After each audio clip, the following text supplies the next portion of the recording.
Hey, welcome to Guitar Knobs, the guitars, gear, noise, and nonsense podcast, hosted today by these knobs. Tony Dudzik, Pick Guardian. Jared Brandon's not with us. He's living, but he is Or so we think. in the process of moving his home. He's always got something going on. I think it's his wife texting, and it's on his phone. I think so. I think so. We're going to have Jared Dateline out here. Play. But hey, everybody, it's me, Todd. I'm like, welcome to the Guitar Knobs podcast. We are thrilled to death that you are listening to our show, the Guitar Knobs, where what do we do here for anybody who might be new? We always get new people, which I love. Love having new people. What do we do, Tony? We like to talk about gear. Specifically, boutique gear. Even more specifically, we like to talk to the makers of this boutique gear. Yes. And that's things like amps and guitars and pedals and accessories and all the good stuff. All the things. Sometimes we have these 101s where we learn about something very specific. We've had several of them in the past and more to come. More to come. Yeah. And sometimes we have movers and shakers in the industry. Yep. We've had some really cool guests so far this year. Yes, indeed. A diverse range of guests. And speaking of guests, who we've also, this is a repeat performance because there's a lot of new things happening aside from metal stamping in the background. Stop assembling the amps. I hope that's not too loud. Well, we did mention it, so that. Brian, okay, down hey, back there. special guest, announce yourself. Charles Henry from Silktone Amps. Silktone Glad to be amps, back. and people are being like, "Man, Silktone amps! You just had them on like I don't know, it was probably like 5 years ago, 30 episodes ago or something like that. But you just had them on comparatively to the rest of the 270. Yes, all new people, 270 at this point 270. are live. Can you believe that? Wow, It's incredible. But back to my query. Todd, that's someone might be. That's 3/4 of the way around a circle. It's 270. Thank you. Someone might be saying, well, why Silktone again? Come on. I know why. Because there's a lot going on. That's why. Because I'm so funny, I thought, is what you said when you tried to get me on here. Oh, caught red-handed. No, we're really fortunate because in our lovely hand is a Silktone Fuzz. Mm-hmm. And aside from this, he's got a lot going on and some really cool updates and stuff. So we thought... with all the buzz of the fuzz out in the guitar universe, we ought to be talking with him again. And we're happy to do so. His first episode was pretty great. Do you recall that? Do you recall how great that was, Charles? Oh, yeah. I think about it often. Yes. I think it was like just We're going to all lie ago. a lot on It this was so episode. great he blacked out. Yeah. So that was episode 223. 223. So I was about right. That's like 50 episodes ago. Well, not quite. Almost. 47. 47 I'm to be good exact. at math. I think as long you as said it's adding 30. and subtracting. 30? Do I have to go back and review the tape? Damn it. Yeah, rewind. Yeah. Let's review Well, it. we're really- It's cool. It fits in with all the lying. It's We're really excited. And Tony and I are probably a little bit punchy because it's been like 100 degrees out here. We've had rolling blackouts, power outages, and crazy storms. God. Yeah. Is it normal to be 100 degrees out there, or is that why you have a bunch of rolling? Because it gets to like 110 here, and our power's fine. Yeah.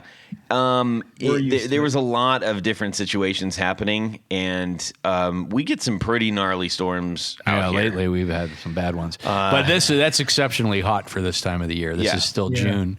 We usually don't see that till much later in summer. Wow. Right. So, anyhow, it's been very interesting, but onward with the show, as they say. We got a couple of announcements real quick. We need to thank all right, for doing such a great job of helping us out. Yes. With our lovely gear. And they've got so many new products out right now. I'm in constant conversation. It's crazy. I went to the website. Friend down there. There's stuff. Yeah. There's stuff all over. Yeah, and it's not just for podcasting. Of course, it's for all music needs and content creators. That's where their big focus is right now. Like almost everything they're doing is expressly for content creators, and that doesn't have to mean you have a small show like ours, or a medium or a big one. It can be, hey, I like recording my stuff for posterity in my house, or I like sharing it on the internet. I like doing demos or whatever it might be. Right. So visit Rode to find all the new spanky stuff that they've got. Also, we always love getting new patrons. We do? We do. We have a new executive producer. Oh. Yes. The name is Stuart George, which is the most UK-ish name I can think of, unless it was Williamsfordshire after that or something like that. He says, Prynhawn he's from Wales, just signed up as a sign of my appreciation for the show. Appreciation. Yes.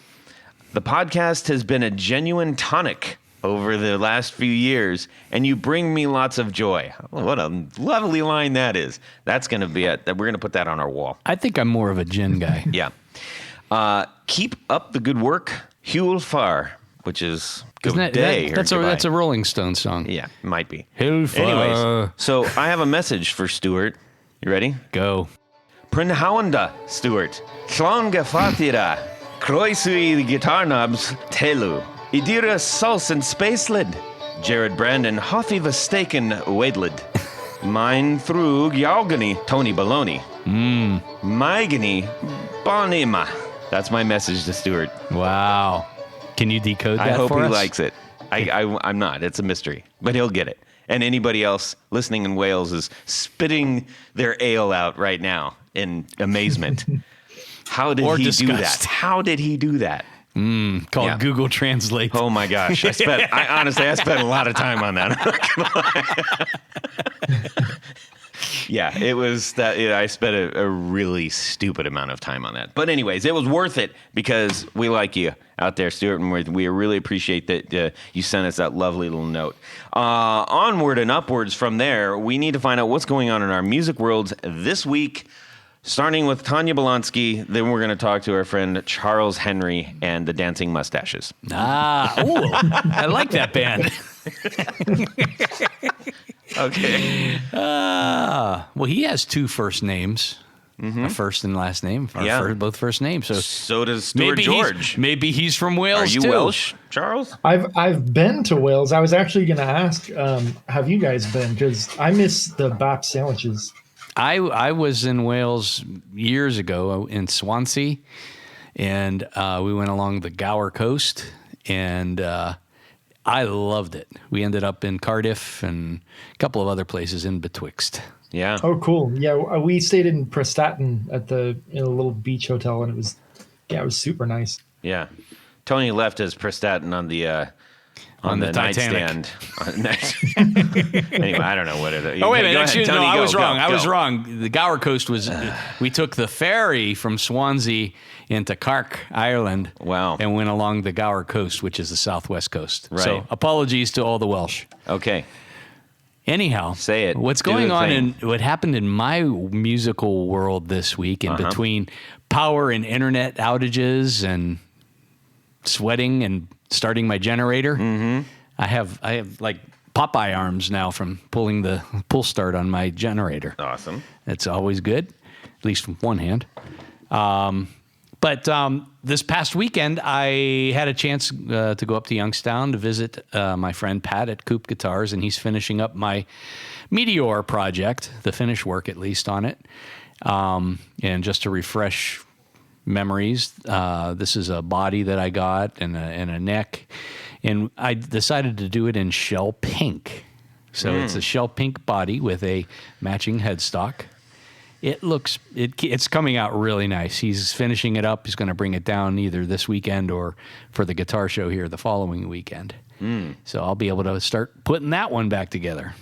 So that's the big exciting week I've had.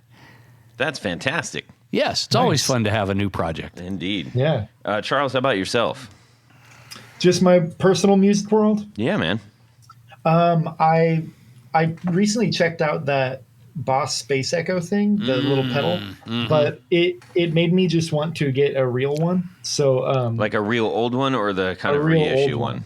No, an old one from the 70s. And I found one in really good condition, and I direct sent it to my friend Brian Sowers because he's like the Space Echo guy in America. And he's taking a little while to fix it. Oops. Yeah, well, maybe he's backed up. Hopefully it's done by the time this episode launches. If not, I'll just give him a bunch of crap about it. Yeah. Well, that's cool. But so you did try out the pedal version, and it's cool. Yeah. Good. I mean, I've been hearing a lot of good things about it, especially the bigger pedal, not the. That's the one. That's the one we grabbed. Yeah. Yeah. And it's. Have you tried the compact version? No. I think the bigger one is the way to go. Well, if you can, yeah. I think it's supposed to be the same stuff. It's just a few more features, but as far as the sound quality and everything, I think they're supposed to be pretty similar from what I've heard. Yeah. I just think with the larger one, you get basically all the controls that are on the original Tape Echo. Yeah. And that kind of is a good direct translation. Exactly. That's what made me want the bigger one. And then aside from that, I just got a new Bunting guitar. Have you guys heard of Bunting, the builder out of Israel? No, I don't think I have. Oh man, it's the nicest guitar I've ever played. It's crazy. You guys should check him out and have him on the show or something. Huh. What type of, what style of guitar is it? So the one I grabbed, it's his Jackal S model. So it's kind of like, it's inspired by a Strat, but he kind of came up with a marriage between like a Strat and I don't want to say a Les Paul, but like an older like set neck style. So it's a Strat body with a Strat scale length and the trem system, but it's a set neck into a solid spruce body. So his whole thing is like really fine wood selection. They use these super beautiful Bosnian flame maple necks. So they're like violin necks. And the spruce he uses is aged and really light. So the whole thing weighs like 6 pounds. Oh, wow. And I did triple Firebirds in it, and it's so cool. And his relic jobs are like, it's just so authentic. That's super, super cool. I think I'm seeing yours. No, I'm not. It's not on there. But I just went to the site, and I am following it, so I am aware. I just did not know, it wasn't an off-the-cuff one. It's kind of an obscure one still. Yeah, I'll have to check that out. People told me they were nice, and I was like, okay, cool. And then I was a little skeptical of getting a guitar without playing it first, but enough people that I trust told me they were great, and it came and just blew away. It was, I'm still kind of in love with it. That's why I was talking about it so much. That's fantastic. I love that. In my music world this week, how about you, Todd? Tony, well, I was just about to ask you to ask me, but oops, forgot. Yeah, no, we had a rare midweek, not midday, but a midweek gig last night. It was on a Wednesday. Not necessarily an ideal situation, and it was also 100 degrees, and it was also all the power, like all in the way to the club, like all the power was out everywhere, and I was like, this is not gonna fly. They had some power, but it was like cash bar and the whole 9 yards, and so whatever, it was fine. Did they have air conditioning? Barely. Ooh. It was hot. Oh my goodness. Very, very hot. Very hot. Very hot. Yeah. Anybody know what movie that's from? Answer to yourself. Okay. Anyways, so it was, but the reason that we did it is because there's this really great band called Teenage Mortgage that was out from DC. They're touring. So if you happen to be able to catch them, they're still kind of doing Midwest area up into Chicago and who knows where else. They're a duo, and they're doing like some really cool stuff. And at any time that we get asked to play with bands out of town, like that's usually a great experience to get new audience and meet new people and stuff. And then we played with our very fabulous friends, the Howling Commandos, who are a force. The Columbus music scene is pretty sweet, man. I dig it.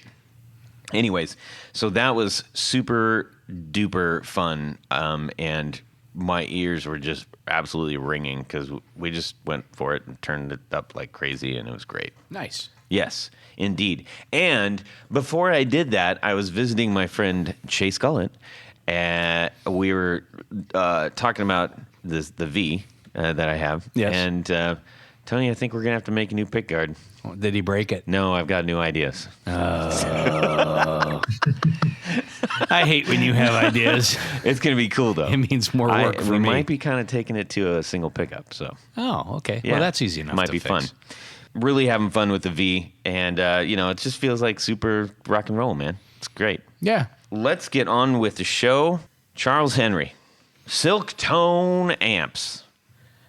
You have a lot going on, and that is why we decided to kind of connect and do another episode. We typically don't do them as close, although that was 50 episodes ago, 47 episodes 47. Yeah, but it seems like yesterday. It seems like I was at the UPS office going, they're going to charge me how many dollars to ship this thing back to you? But when you think about it, 47 episodes. That's a lot of episodes. That's almost a full year ago. It almost Yeah, is it was full a year. Yeah. It does seem it seems like I just did it. Yeah. Anyways, it's a good thing you didn't, because all the things that we're going to talk about wouldn't be occurring. Yeah. So let's, why don't you catch us up? I know that we'll get to should we lead off with the thing that we have in our hands? Why don't we do that? Let's do that. I like that idea. Sure. So Charles Henry sent out this lovely Silktone fuzz pedal and did a little unboxing there, and we're going to do a 1 minute wonder on it. Tony and I have each had a chance to play with it, and using multiple amps, I might add. Yes. So we've got lots to talk about, and I'm sure everyone has seen this out there. It has a little digital readout at the bottom, and it says Silktone across the top, and it's or in the middle, and it's black. And that's about as good a description as I can give right now. None more black. So let's start with the origin of this pedal. Walk us through that, and then we'll get into what it does and what we liked and all that stuff. Sure. So I've been wanting to make pedals since before amplifiers, really, but I just figured it'd be better to start with amps. And I knew I wanted to do a fuzz just because that's my favorite. It'll be hard for me not to do like 5 more fuzzes.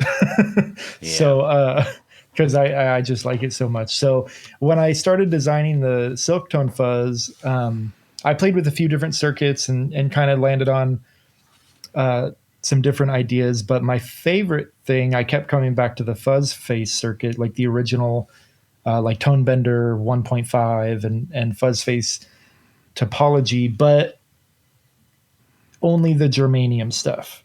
So I have a huge preference for germanium transistors in that circuit.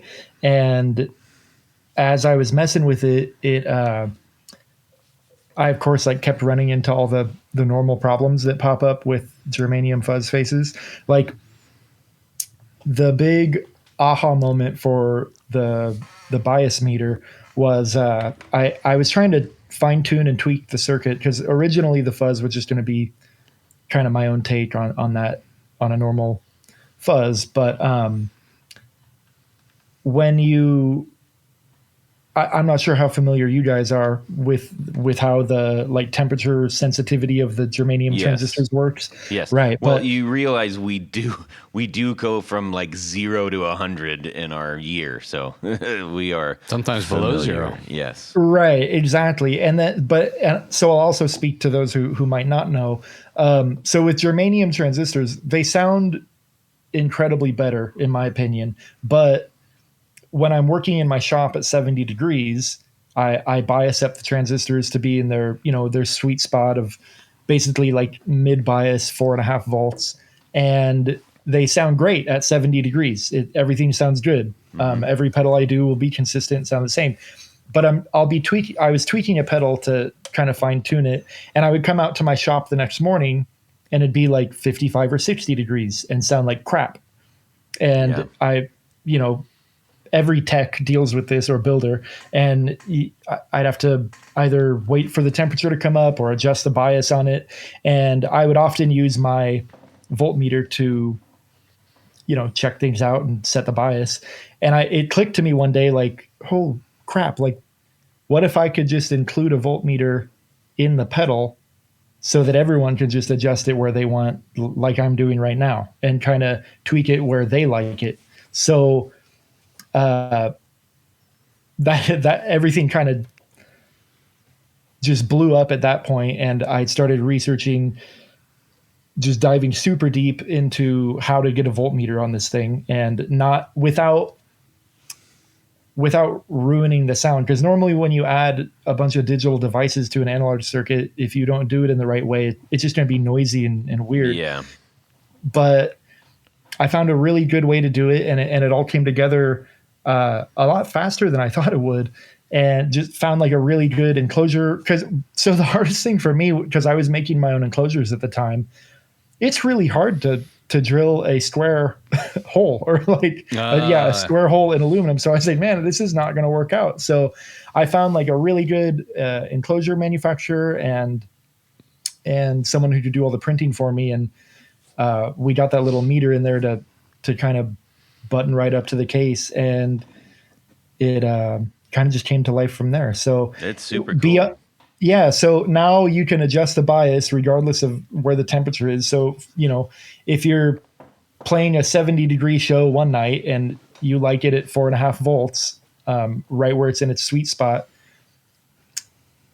you can play it there all night. And then if you go to a show the next day that's 95 degrees out or 30 degrees out or whatever, I don't know if anyone's playing in that cold weather, but you can the pedal will shift on its own. Like if you have it set at 4.5 and you take it to a hotter room, it will read at like 6.5 or wherever the voltage bumps up to because of the temperature increase. It doesn't happen immediately, of course, but it'll find its way. Yeah, find its way. If you were sitting there for a few hours while you were setting up and doing all that, it's going to raise itself. So then you just adjust it immediately right back down to where you like it, 4.5 volts, and you're at the sweet spot again. Or if you want to be at 1 volt and have that super gated spitty thing, you could do that too. Or, get it fatter up at 7 or wherever you like it. So you just described a lot of awesome adjectives that we use to describe fuzz. Can you, for those that may not be as aware of the term bias and what that's actually doing? So when you set the bias, you're setting the voltage that the transistors sit at. So they both sit at a different voltage because there's 2 transistors in the circuit. Now, are those in parallel or are those in series? No, they're just cascaded, so they're in series. Okay. And that's why it's so finicky, is because they're directly coupled in the fuzz face. So when the temperature of the first one changes, or the bias of the first one, it throws the second one way out of whack. Yeah. So, but it's the second transistor that most people mess with the bias with, and so if you have 9 volts coming in the pedal, the transistor has 9 volts across it. And on the input of the transistor, you want to have it about midway for it to sound its best. So about 4.5 volts. Mm-hmm. Or no, not the input, but just how much voltage the transistor swings. So you want to have it at about 4.5 volts. So if you bias it to 4.5 volts, it means the transistor is seeing 4.5 volts. So when you go down to 1 volt, you're putting the transistor in cutoff or starving it. Yeah. Right. And it's going to only let in a signal like beyond a certain level. So it's going to gate everything else, and it. So the bias of the transistor. Let me just stop right there just for a second. Yeah. So letting it in would be like if you're barely, if you're just playing real soft, it's not going to register as a strong enough signal. If you hit it real hard, it'll register and that will get through. So that's where you get that like they're like super what we're calling spitty. Yeah. Right. But that's a fair way to explain that, and I guess layman's or my terms. Right. I guess I'm trying to juggle like technical terms with sound descriptions, and just confusing myself also. So I imagine everyone else is confused too. But the bias changes the way the transistors react to the signal you put into it. Right. So if you have it in the sweet spot, it's going to be like a pure sine wave. When it's cleaner, so it'll be like more symmetrical clipping. And as you gate it, it's going to, or as you adjust the bias closer to 1 volt or 8 volts, it's going to clip the signal in a way different way. So you're just adjusting the way it distorts and kind of fuzzes, you know. So, and if you goose it all the way, what's going to happen? It'll still gate it just on the other side of the sine wave. So you get a much fatter tone out of it. And I like that setting a lot, like pushing it beyond like 8 volts on the meter. Yeah. You get this really fat tone, but it still does this really cool gated thing. I call that one like, it's like sticky. I don't know. Yeah, I can get that. Yeah. Now, what fuzz is this based off of? The fuzz face and tone bender 1.5, because that's where the fuzz face came from, was the like 1.5 version of the tone bender. Right. Okay. Now, the one thing I really liked on this, in addition, I like the LED readout too, but you included a knob that you call cleanup, which I found very useful. Yeah. I'm not I'll go on the record again as saying I'm not a huge fan of fuzzes, but I found that using that cleanup knob, I was able to get more of an overdrive kind of sound out of the pedal, I think. Yeah. So the cleanup knob, it kind of simulates the guitar volume. So if you plug your guitar straight in and roll your volume back, it kind of sets the maximum fuzz, you know? Mm-hmm. So there's a pickup simulator circuit on the input of the fuzz. So just to mimic the interaction with the guitar. That way you can put the pedal, because that's the other problem with those fuzz faces is they don't work right after buffered pedals. Usually you have to plug a guitar straight into them, or else they squeal and sound nasty. Mm-hmm. So I put the pickup simulator circuit in it, so you could put it after any other buffered pedal, but then also still have the function of rolling your guitar volume back to get those really nice cleans. Because half the time I'm using my fuzz, I'm using it as like a boost, you know, like just to get that germanium transistor flavor, but just like really light overdrive, and it just colors it up like really nice. Or you can push it a little bit and get just mild to medium drive tones. Now, is this going to work well? Is this work best on its own, or can people stack this with like an overdrive after it or something? Oh yeah, no, it'll work fine with anything else. I often use it, not so much maybe with a boost after it or something, but I like throwing a wah in front of it. Oh, okay. Even if I'm not using the wah actively and like, you know, doing filter sweeps, but I'll put the wah in and just use it as a filter control, and like usually cock it all the way back, and then you just get this really cool scoopy tone out of it. But other fuzz faces, you throw it after a wah and it just squeals like a maniac. So right. Well, let's talk about this other little dude. Oh, by the way, if you want, you can have. I'm going to give this to you. All right.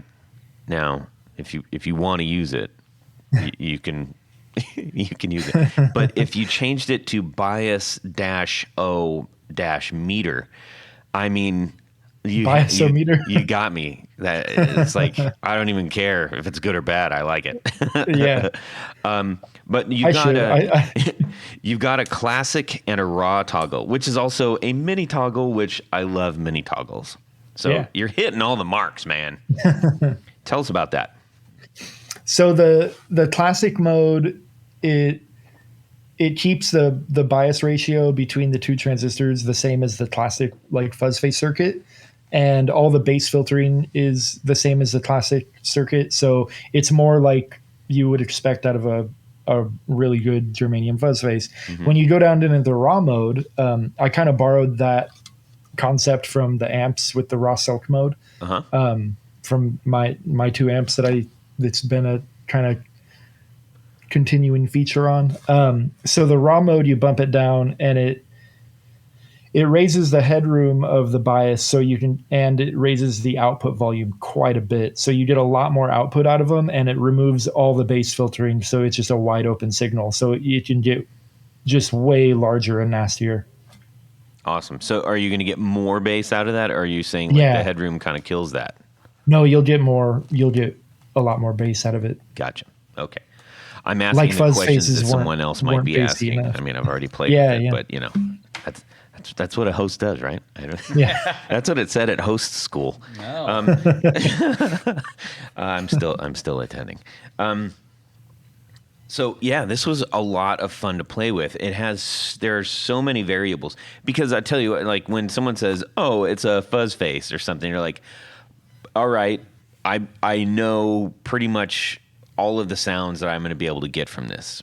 I'm speaking very generally right now, okay? Right.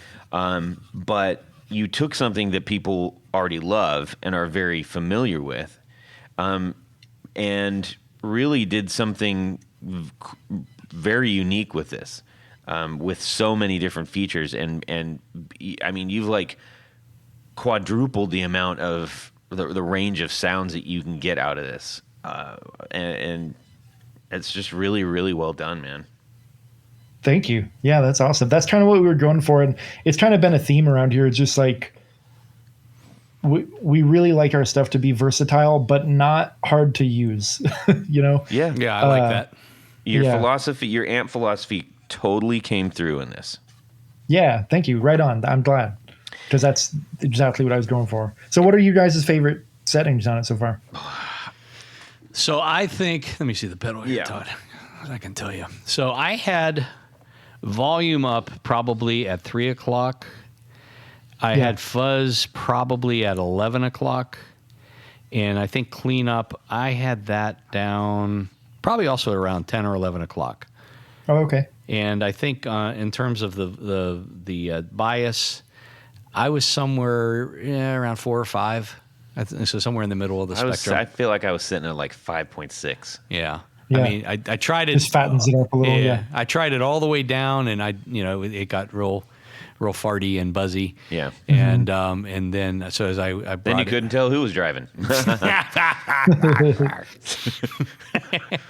But that seemed to work. Those settings work pretty well. And I was going into a Vox AC15. Yeah, let's talk about that right now, because like as I was telling Charles when we talked on the phone earlier, you were going into one amp. I was, so we went through a Marshall. Yeah. We went through a Supro, and we went through a Vox. Right. So I think that was when, at least Charles, when you and I were talking, that seemed to really pique your interest, because obviously we get a range of all kinds of things. So Yeah.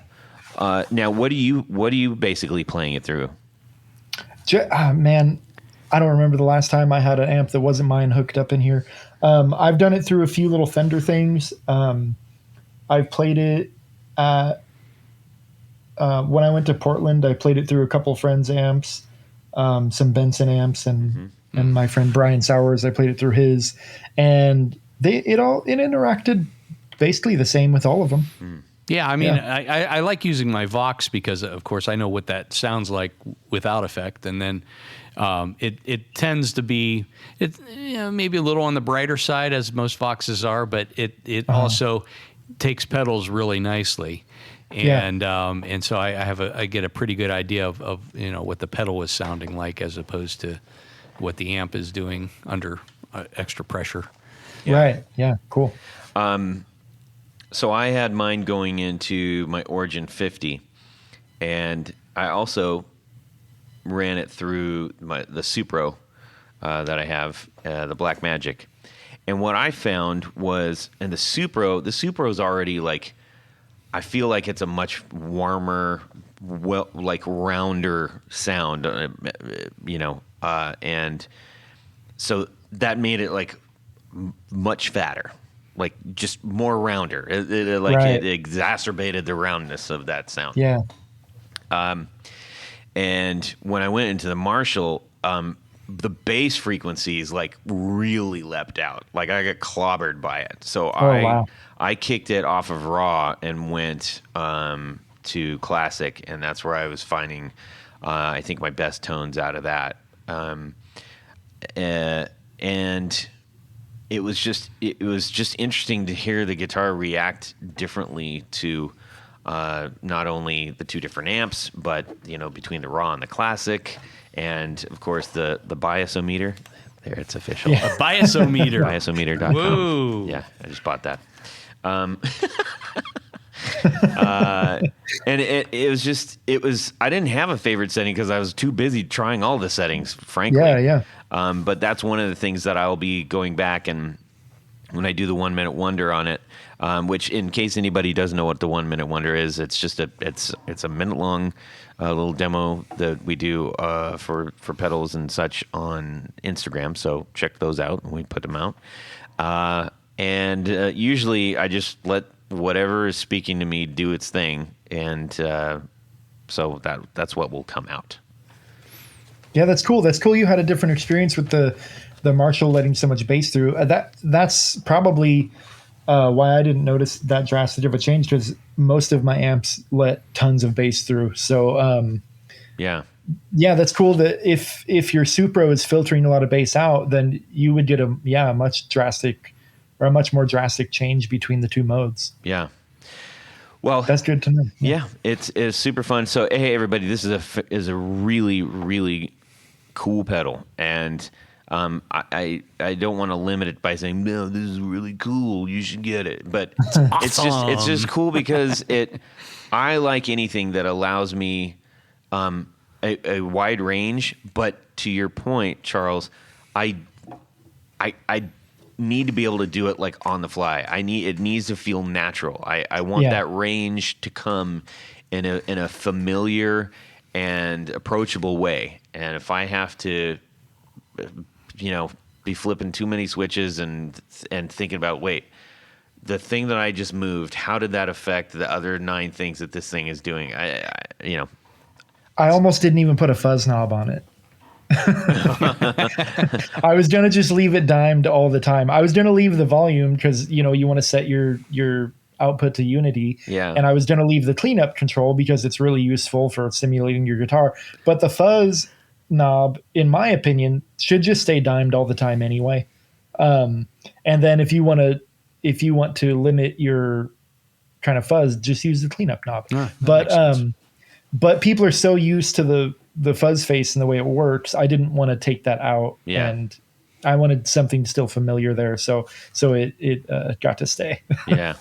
Oh, that's cool. And I think you were smart not to, well, this is just my opinion, so whatever the hell. But a lot of times when people do takes on classics, such as the fuzz face, there's some sort of obvious nod to it, whether it's in the aesthetic or the name or something like that. And I kind of like that you didn't do that, because it really makes it more its own thing, which it really is. You start out with the circuit and it's like, okay, great, thanks a lot, see you later. We're going to go do a whole bunch more to it. Yeah, and that's kind of what the thinking was too, because that circuit has been done to death. I think every pedal builder has a fuzz face, some version of a fuzz face out there. And thinking of a way to make it unique without crazy aesthetics, it was tough. And I'm surprised that when the meter idea clicked to me, because the bias voltage it's been an issue for 60 years, and I was just surprised it hadn't been done yet. Yeah. I was like, there's no way. This is such a simple idea. There's no way someone hasn't come up with it. But well, I think there's there's been quite a few that have done starving pedals, or adding starve switches and stuff, and trying to affect things like that, but not integrated in a way that makes sense in one unit. Yeah. Yeah, there's plenty of other pedals with bias knobs on their own, but the problem with those is when the temperature changes, that knob setting isn't true anymore. It's not, now it's different. So you can't set it, you can't go, oh, I like it at noon, because at 90 degrees, well, you're going to like it at 3 o'clock, you know? Right. And at 40 the hotter degrees, it is, you're the gonna less like bias you want. The colder it is, the more bias you want. So the meter just made it so easy to read that and check it out. So yeah, it's crazy that nobody's done that yet. But now, have you ever thought about maybe on the next run putting this into a much larger circular enclosure? That would be really unique. Yeah. Yeah.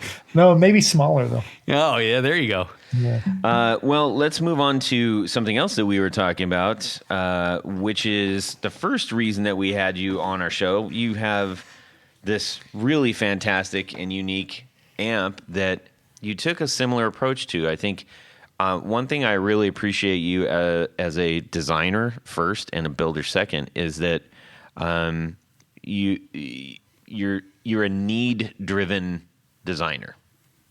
Right. And I really appreciate that. I find myself to be that kind of a creative as well. And that's not, when you recognize something, you're like, I need this, but I don't have it. Well, how do I get it? Well, let's make it. That's a fun revelation to have, where you're like, this may not exist. Oh my gosh, that's fantastic. Right. Let's do it. Yeah. So anyways, that's what was one of the big things that we talked about when you first came on, because you approached the amp in a more unique way. And so can you give, for those who haven't heard it yet, and we're not doing a full-blown recap on it or anything, tell us the gist of the amp that you created, and then let's talk about the new things that you've done to it. Sure. So the flagship amp, the Silktone amp, it's a 12-watt single-ended bass circuit with a KT66 power tube. So there's a single KT66 power tube. When I say single-ended, it's like, think like Fender Champ, something like that, where it's just one power tube and you get the big Class A sound out of it. But it's a huge tube. It's the massive. KT66, that's my favorite tube. So that I fell in love with that tube. I probably said this on the last episode, but after messing around with vintage JTM 45s, and was like, what is going on here? I have to use this tube. So I threw it in a circuit that I like, because I really like single-ended amps, and I wanted a little more power out of it. So I get the 12 watts instead of 5 or 6, like the smaller ones that are more available. And it has just a really, really rich reverb that sounds more like a plate than a spring, but it is a tube-driven spring reverb. And it was trying to, like a lot of people have tried to do, marry like the Fender tones and the Marshall tones, or the early ones anyway, the early Marshall tones. But it just became this unique thing that can, like we talked about earlier, really versatile. It can hit all those tones, but it has its own character because it's something completely new. And incredibly simple in its approach as well. Yeah. It's just a simple, volume, treble, mid, bass, and then a couple of reverb controls, and that's it. That was the first iteration, but I've updated it since then. I don't remember. You had the Silk and the Raw at that time. Oh yeah. I did have the chiffon mode is where you have the full control of the tone stack, and then you click it down to raw silk, and it completely bypasses the tone stack, and you get this huge gain boost. So there's no more filtering from the tone stack. So it's kind of like the raw mode on the fuzz, where whatever you put in, that's what you get out. And it's just this huge gain boost out of it. And then the one I sent you, did it have the attenuator yet or no? No. Okay, so I've since added a standard attenuator on every model. You can switch from 12 watts down to half a watt. a lot of people were asking for like bedroom level amps and stuff like that. And I added this attenuator. The special thing about it is it's not like a power scaling control like a lot of amps these days where you're actually reducing the voltage to the power tubes, because I don't like those because I don't think they sound that great, and it changes your headroom and where the amp breaks up. So if you're playing at full power on those amps and you're clean and then you turn the power scaling way down, a lot of them will, now it's all dirty and broken up because you're overdriving the tubes. This one, it's a reactive attenuator after the transformer, but before the speaker. So it emulates the speaker. So even at the half watt mode, you have the exact same tone from 12 watts. In the room, it won't sound exactly the same because you're not moving air, so you're not getting hit by the bass and all that, of course. But like if you put mics up to it and record it, it's so hard to tell the difference between which one is which. So that was something important to me that I wanted to add on all of them. So we've done that. And then I've updated the aesthetic since then. I think it's much nicer now. Just the standard one. But that I have to keep it fun too. Like it probably won't be the last standard aesthetic we do. It's just the standard right now. I kind of change it with, the seasons and my mood and all that. So beyond that, the most important part is we found a new transformer winder that is doing completely hand wound custom stuff for us. So I mentioned it before, my friend Brian Sowers up in Portland with Sour Sound. He's been winding just the best transformers I've ever heard. I've tried all of them in this amp. A lot of the big well-known names like Mercury and all that everybody else uses. I tried all of those in this before I released it, and I didn't like them as much as the paper wound one we were using initially. But when I was introduced to Sour Sound, we got a sample from him, and I wasn't really sure what to expect because when you look at the print, it's trying to build the same way that we had it before with the paper layer winding and all that. But just whatever he does to it is magic. I don't understand it completely, but they are just the best sounding transformers I've ever heard. And it kind of turned it into the amp that I always wanted to release the first time. And, you get more output out of it. There's more sweetness. It just opens up completely. And I'll never go back. All of our future amps will use those. So that's a great find.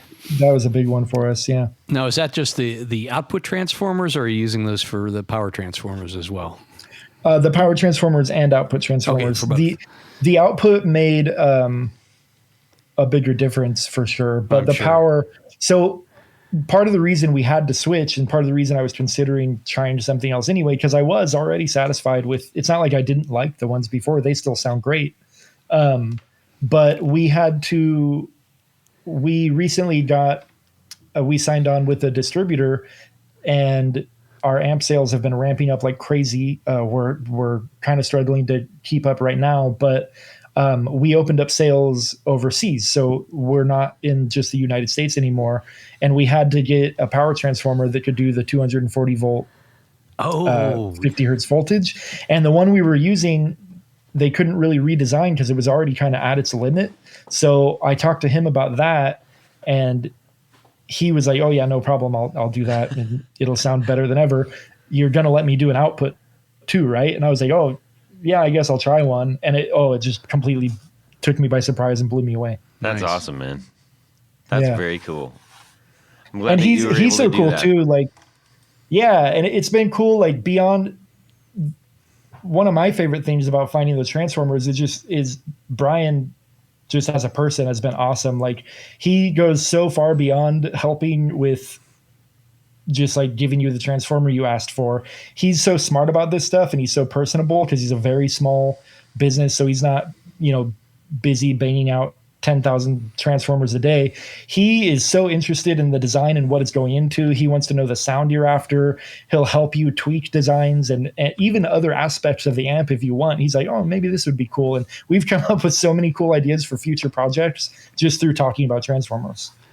Now, So we got a lot of cool stuff coming out too. Are you using multi-tap transformers, or are you just winding them to the specific speaker load on the outputs? Just to the specific speaker load. It was crazy. Go ahead. I was just going to say, I was wondering what you thought about, tappable transformers. And, I know that most people, if it's like a 4/8/16, they always recommend going with the 16 because that uses more of the transformer as opposed to tapping in the very, halfway and a quarter of the way in. So right. Is that, do you feel that I know it that limits what you can plug into the amplifier, but if you're using the combo form, I guess it really doesn't matter. So that makes a humongous difference. When you have it tapped 4/8/16, if you're talking about using it and just switching them and seeing what sounds like what as a kind of a tone shifting thing, the amp. So the way that works is the transformer reflects back at the power tube what a multiple of the impedance that the speaker is. So if you have an 8 ohm speaker and whatever the winding ratio of the transformer is, I don't know the exact specifics if I'm not looking at my math in front of me, but let's say the transformer has a winding ratio of like 25:1. So it will take, you put a load on the tube that it needs to see to power everything correctly, and it will step it down to expect an 8 ohm speaker. So, but really what happens is that 8 ohm speaker is the load, and it will reflect back 25 times squared whatever load the tube needs to see. So let's say 5 kilo ohms, for instance, which is where a lot of like 6V6 and 6L6 lands. So the tube sees 5 kilo ohms on its plate. That alters the power transfer and the distortion characteristics and all that. So if you took an amp that was expecting an 8 ohm speaker and put a 16 into it, or plugged it into the 16 ohm jack, but still use that 8 ohm speaker, like in my combo amp, it would shift the load on the tube drastically. So you would get, in certain instances, you would get more power with more distortion, and like the bad distortion, not the kind of like overdrive distortion that you tweak when you're designing an amp, but just like when it's supposed to be clean, all the harmonic distortion and content that should be minimal, it'll change that drastically. So and then on the other side of things, if you go down, I think it's vice versa, but when you go down, you'll get way less power, but less distortion, and get this way sweeter sound. So that's one of the things we did with the output transformer is not using taps, but just using different winding ratios to find kind of the perfect load that the tube wanted to see. Oh, okay. And it's so crazy. He sent me a few prototypes, and the only difference in them was like on the secondary winding of the transformer, literally like one wind of wire. So there'll be like 300 winds on the secondary, but if you go one wind more, the tube will see like 8 kilo ohms. One wind less, it's seeing 7,500 kilo ohms. Wow. It's literally one wind, and it made a very obvious difference. Wow. it kind of blew me away. Like, so we were able to really fine tune it in a way we never have been, and it turned out so good. That's nice. And you're using primarily 8 ohm speakers in your cabinets, right? Yeah. Okay. And if somebody wanted to run an extension cab or anything, I'm assuming you don't have a jack for that.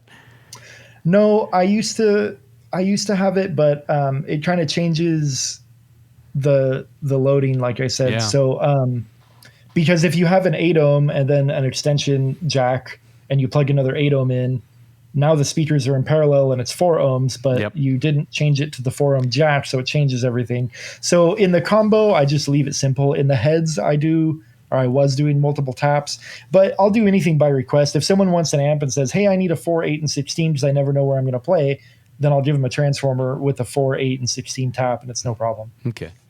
That's sweet. Yeah. Look at that kind of service. Hope that wasn't.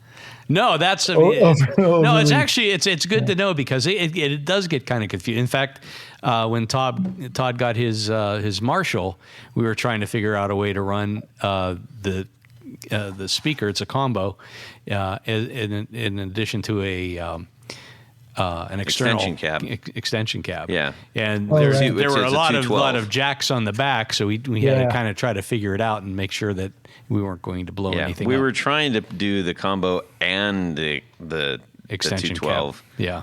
And it's just not possible. Yeah, that they're not. Yeah, that model does not handle that well. Make it more. Yeah.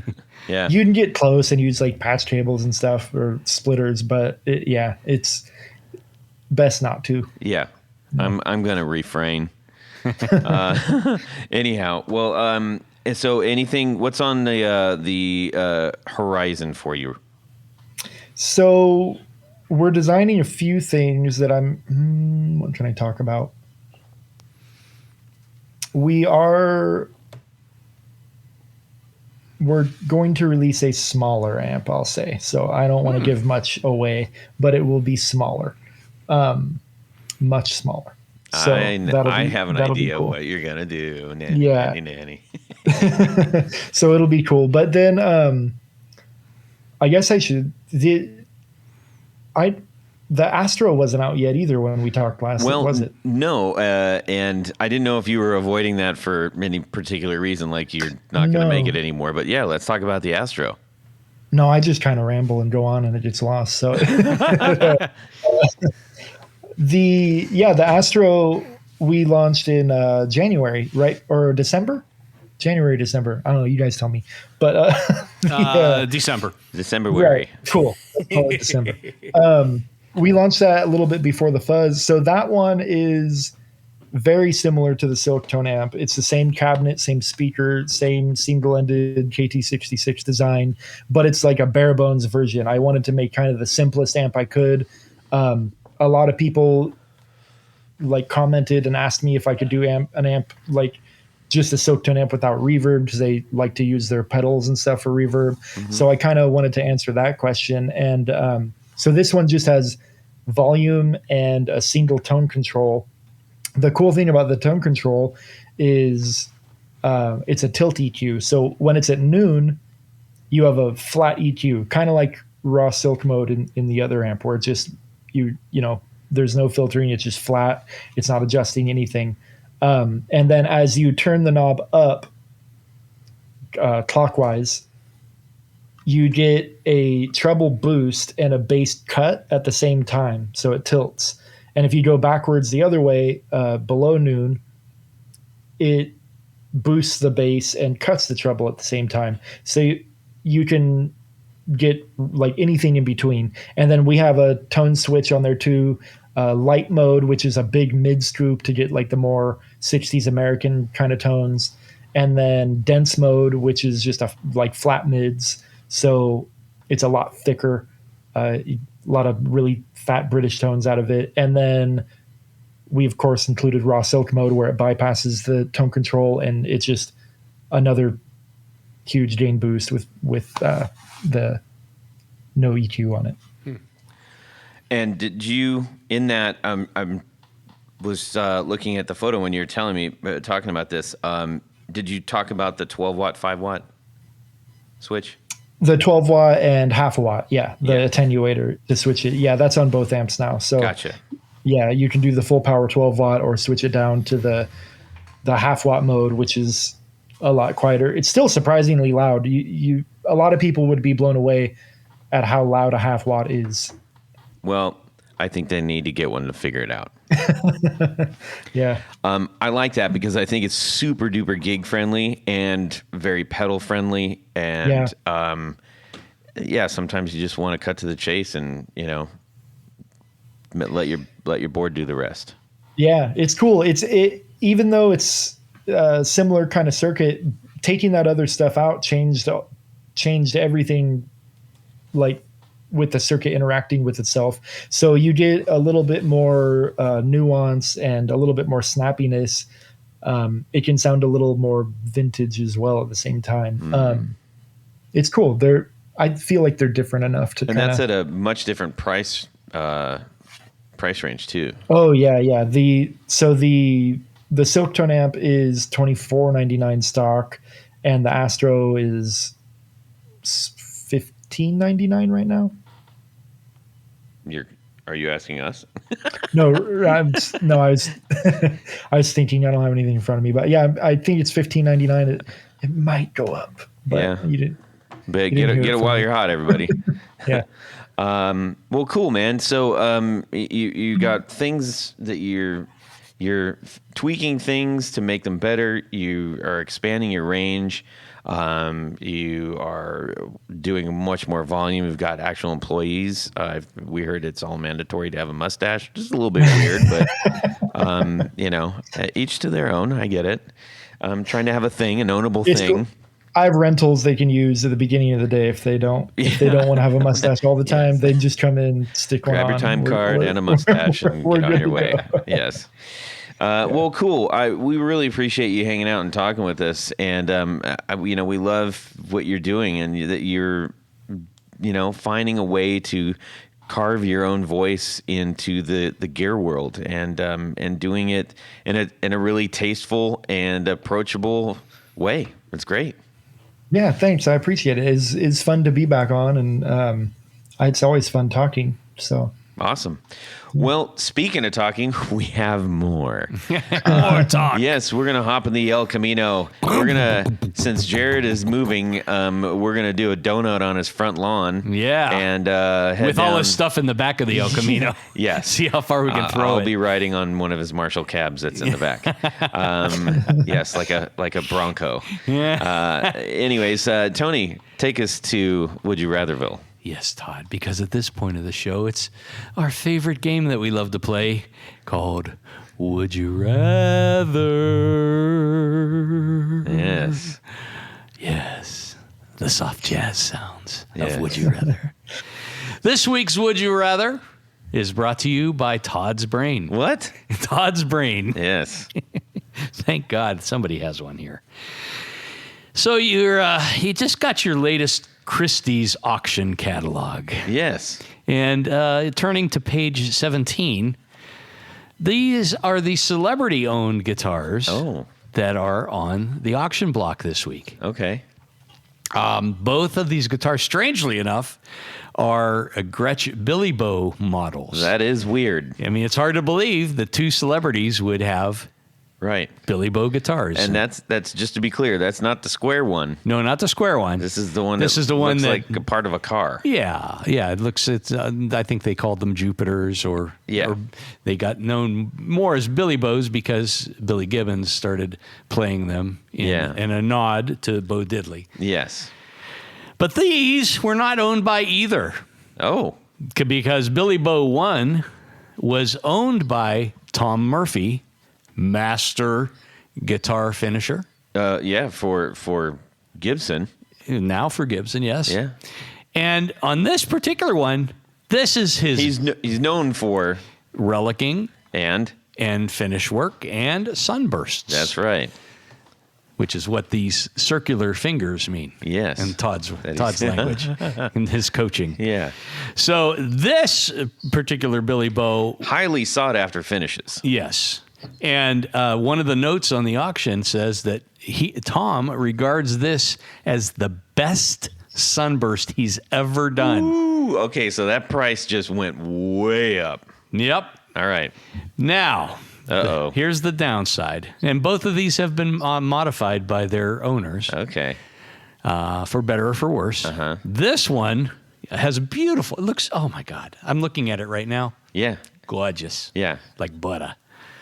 But somebody, I don't think it was Tom, but somebody routed the body and made room for humbuckers. And in this case, They're EMG humbuckers. Kurt Hammett got a hold of it. And they've been glued in place with a glue that will never come out. His rookie tech got a hold of it. I mean, this is like super glue epoxy times 5. You're not getting these things out without destroying the guitar. And EMGs, huh? Yeah, and they're gooped in and EMGs, and they just look wrong.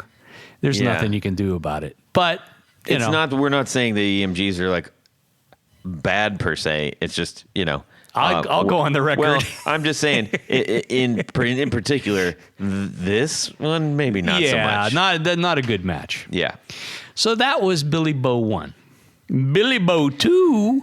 This one was owned by none other than Zakk Wylde. Oh boy. And what is Zakk known for, Todd? Oh, the bullseye. He paints bullseyes on everything. Yeah. So this one.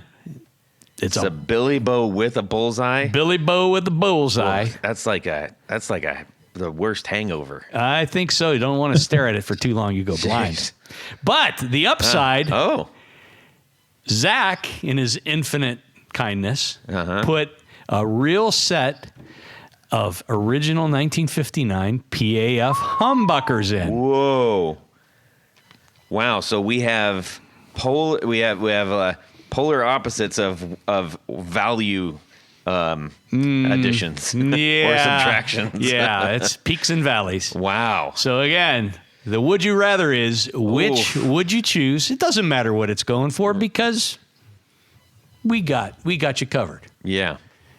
It's coming out it's going for a lot, but it's on our dime. It's coming out of the Guitar Knobs retirement fund. Yeah. We're going to sell a few T-shirts and cover the cost. So option 1, Billy Bo. It's a beautiful, beautiful finish by Tom Murphy. Oh, man, that's going to look gorgeous. But it's got EMGs jammed into it that will never come out. It doesn't have Floyd Rose on it now, does it? No. Thankfully, that was going to be the other option. All right. And Billy Bo number 2, previously owned by Zakk Wylde. Has his bullseye black and white paint scheme, but a nice pair of original 59 PAFs. Okay. Would you rather? And you're pretty much shooting yourself in the foot if you buy one of these and then mess with it anymore. Don't mess with it. Yeah. Forget about it. You're going to lose whatever inherent value is there. Yes, it's a celebrity guitar. Okay. All right. Tanya, you go ahead, and then we'll check in with Charles. Okay. Well, as I might have hinted at, I'm not a big fan of EMG pickups. Okay. And even though the Zakk Wylde paint scheme is probably a little bit too... Zakk Wildish for my taste. The PAFs in there, the original pickups, do intrigue me. So I think, obviously it's going to be a display piece anyhow, but this one, pretty much anyone will say, oh, that looks like a Zakk Wylde guitar. Plus it's got the PAFs in it. I'm going with Billy Bo 2. Right. And if you left out in the woods and the termites got it, you'd still have a pair of PAFs. Exactly. That's what I'm saying. Okay. All right. Let's see. Mr. Henry, what are you doing?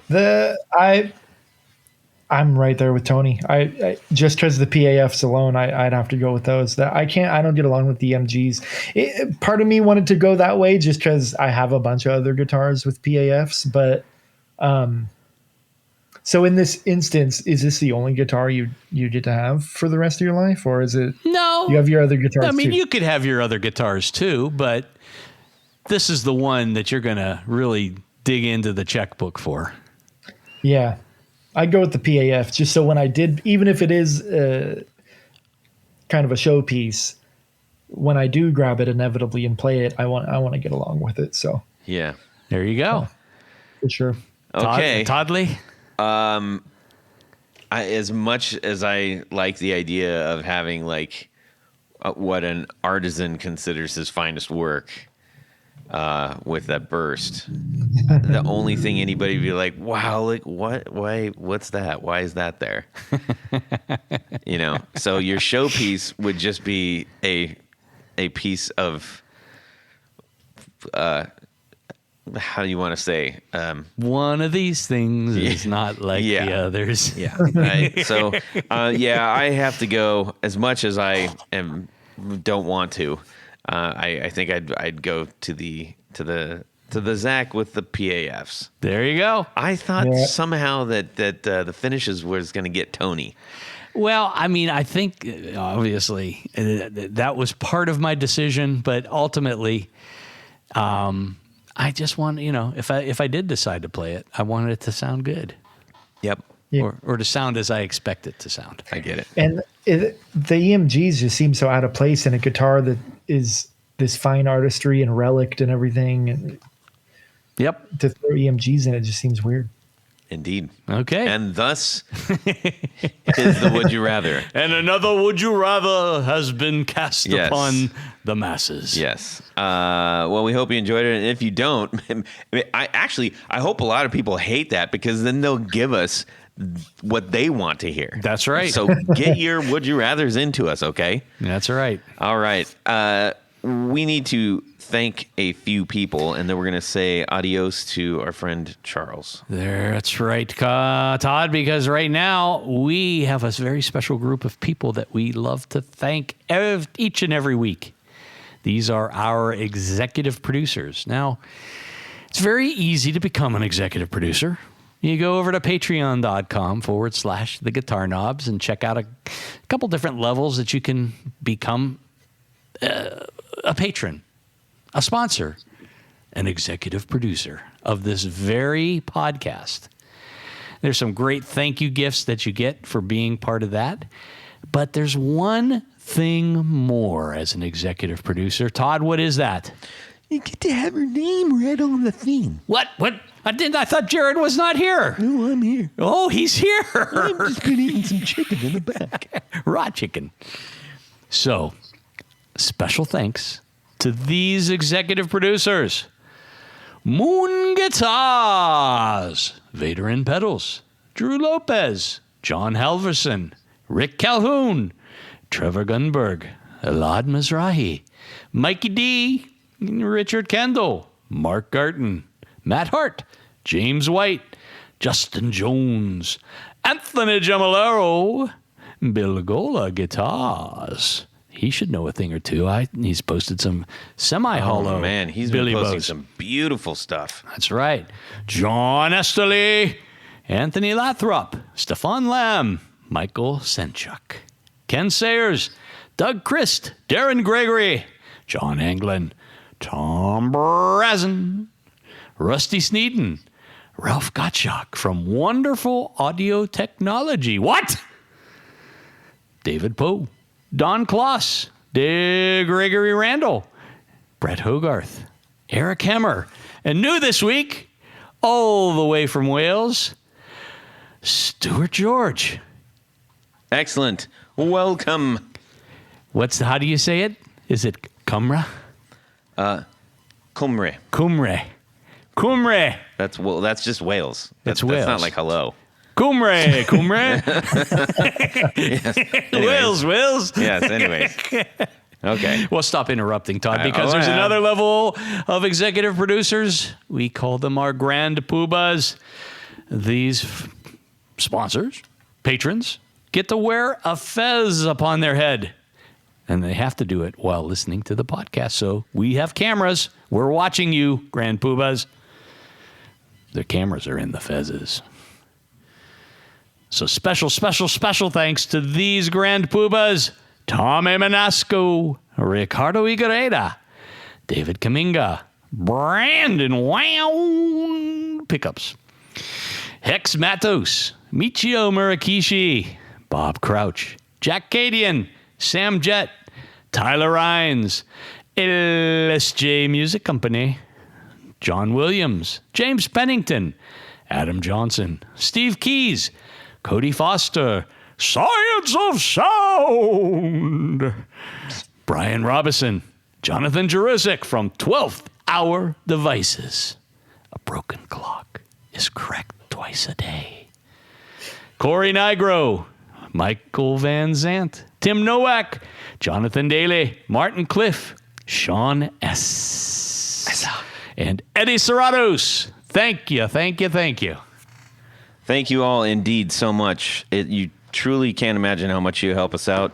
Well, actually, you can, and that's why you chose to be supporters. So if you like what we're doing, you want to help us keep doing it, and and whatever other nice things you happen to think, then be a supporter. We'd love to have you read your name off and get you some sweet rewards. I have more giveaways coming up, too. Yes, I've got several of them. What? Yes, indeed, to our patrons. What? Yeah. Tell me.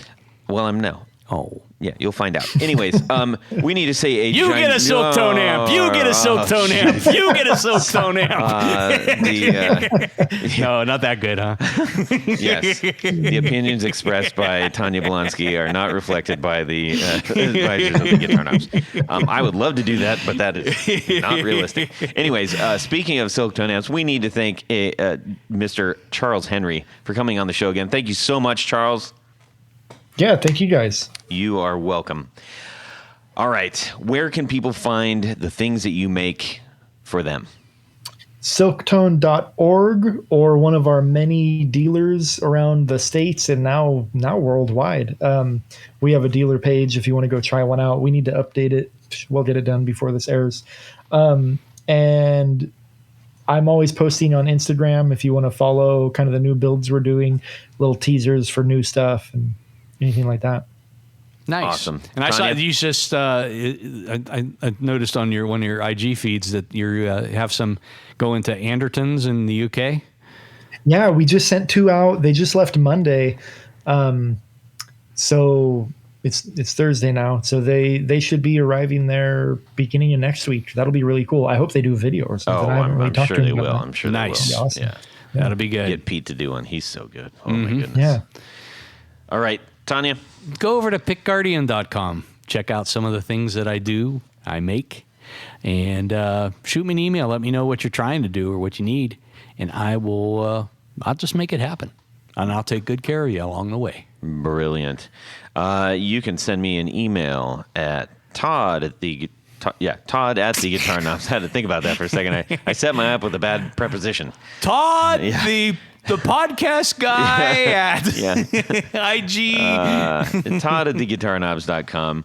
You can also direct mail me and by way of me, the rest of our crew here at Guitar Knobs on Instagram. We would love to hear from you.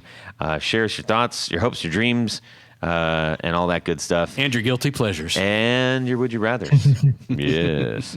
So, everybody, have a fantastic guitar week out there, and subscribe! Oh, yeah!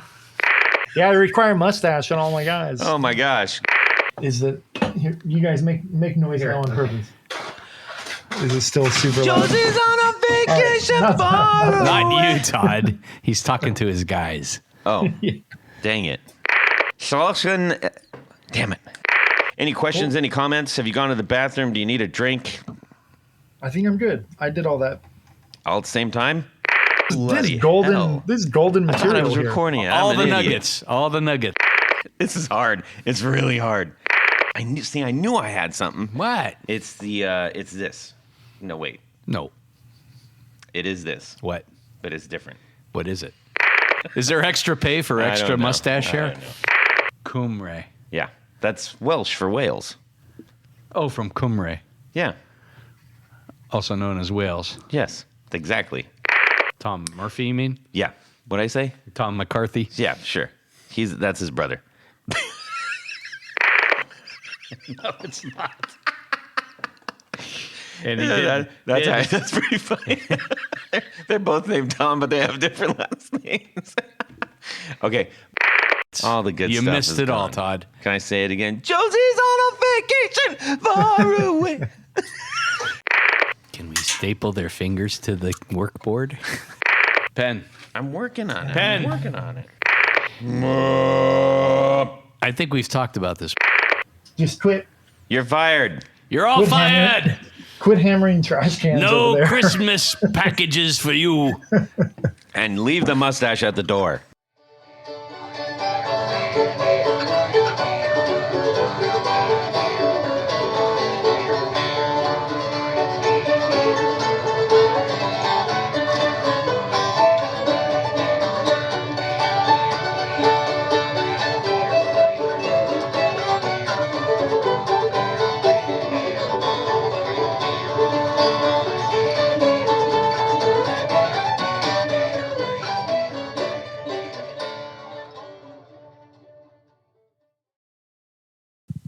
Well, that's it for these knobs. Please visit our Patreon page at patreon.com/theguitarknobs. Visit our website at theguitarknobs.com for all of our past episodes, 4 on the Floor blog, and other good stuff. You can connect with us on social too at our Facebook page and share your gear and stories on our Facebook group. Also, be sure to check out our Instagram at Guitar Knobs. Catch you next time.